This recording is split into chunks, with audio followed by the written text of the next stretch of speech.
good evening. This is Jan Strout with Community Women's Voices, which is a project of the Seattle chapter of the National Organization for Women. We're very, very pleased tonight to feature the Loretta Ross interview, co-hosted by my wonderful partner in many, many things about reproductive rights, justice, and sexuality, and that is Sasha Summer Cousineau, who is with the NARAL Pro-Choice Washington organization and creating a co-independent media production with KBCS, which she will introduce in just a moment.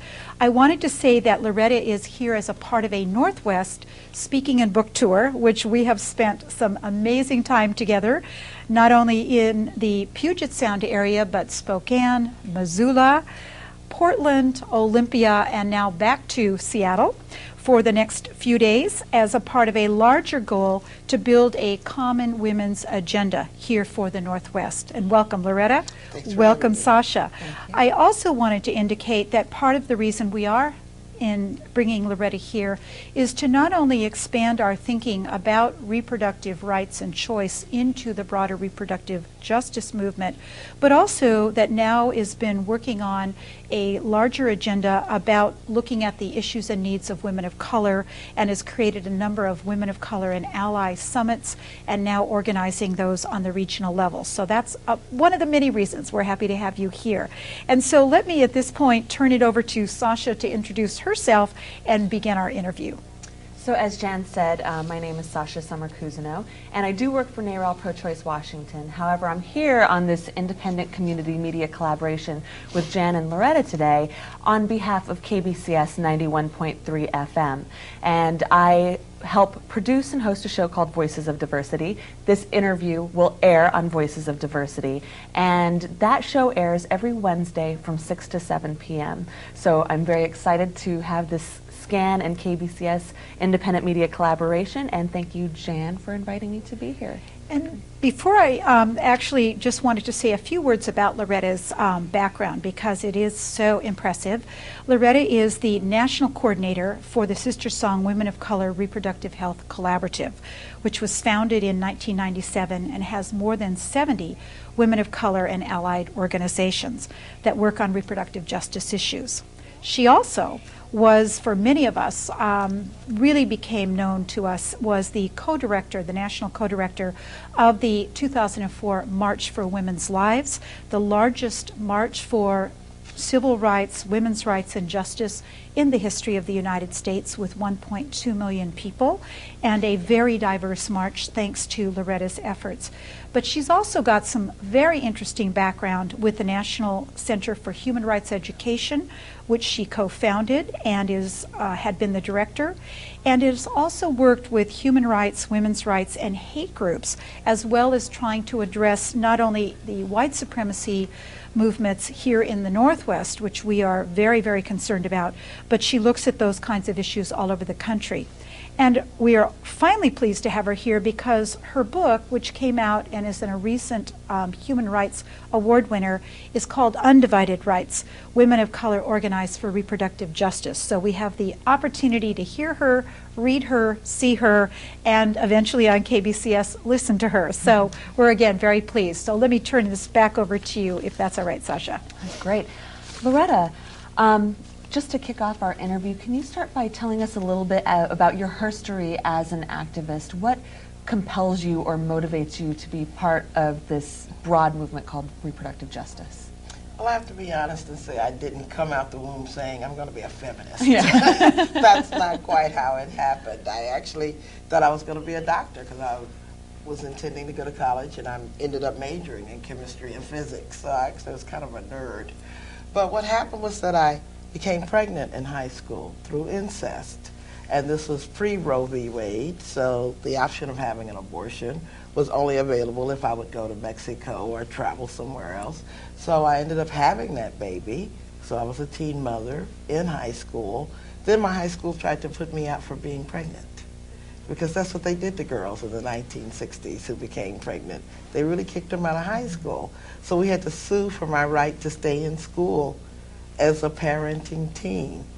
And that was like my first feminist act, but it's really revisionist history to say it was, because I didn't know anything about feminism. I couldn't even spell feminism.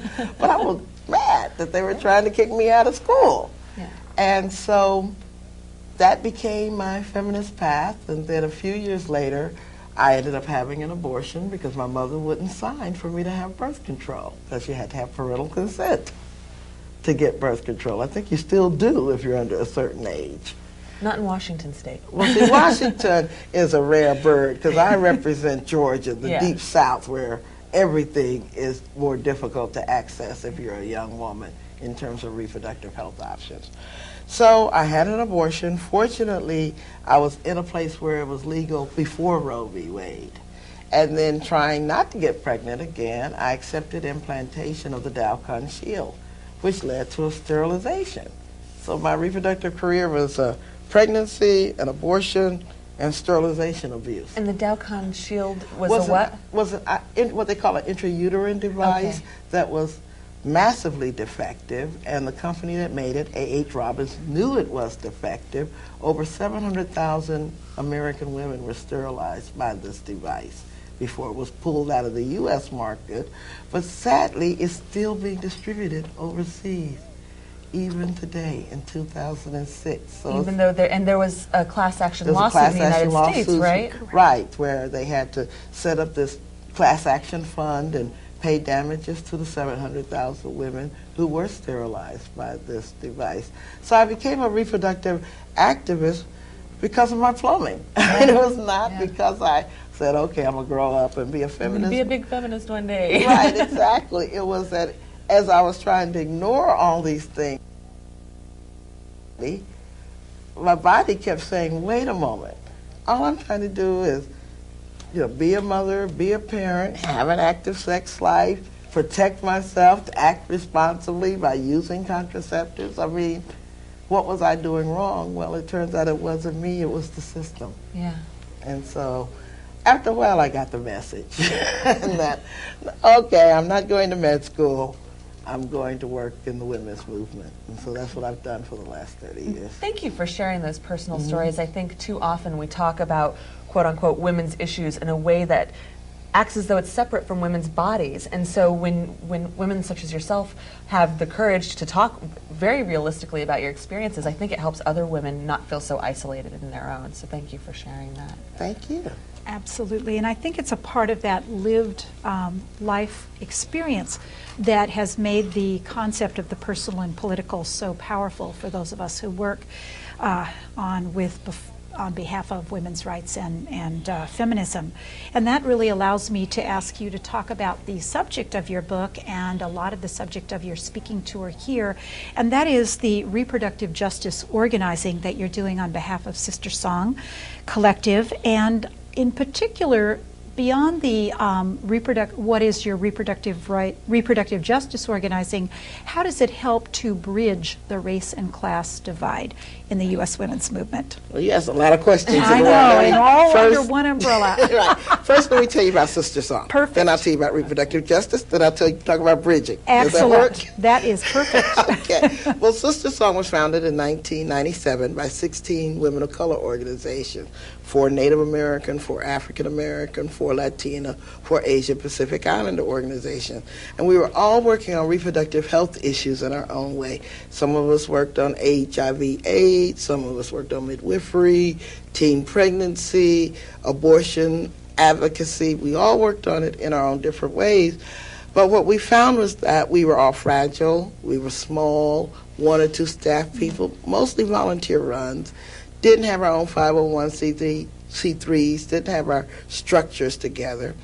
And we decided that if we bonded together and formed our own kind of like trade association, we could perhaps do collectively what we couldn't do individually, which is strengthen each other, work together, coordinate our advocacy, work to discover and what we needed researched about the situation in communities of color.